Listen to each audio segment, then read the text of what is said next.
Welcome to Pindar Poetry. We hope you learned something new. You start by confirming prerequisites and launching Configuration Manager with admin rights.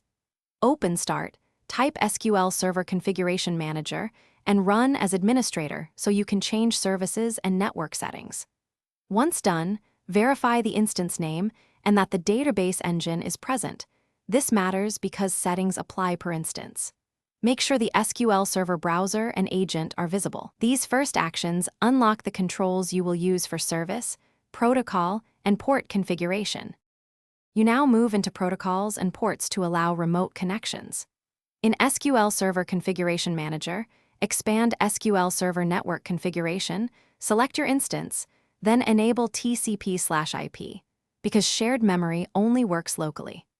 Double-click TCP/IP, go to IP addresses, and set IP all TCP port to 1433 or a custom port. Also confirm enabled for relevant IPN entries. After saving, restart the SQL Server. You finish by restarting services, testing connections, and validating firewall rules. Restart the SQL Server service and the browser if you changed ports. Then open SQL Server Management Studio and connect using server name, port. This checks that networking works. If you can't connect, make sure Windows Firewall has an inbound rule for the SQL port and that the SQL Server Service account has network access. One key troubleshooting tip.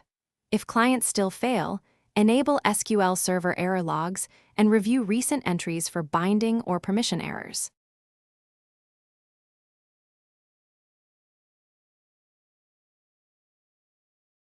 Thanks for watching. Consider subscribing if we helped you.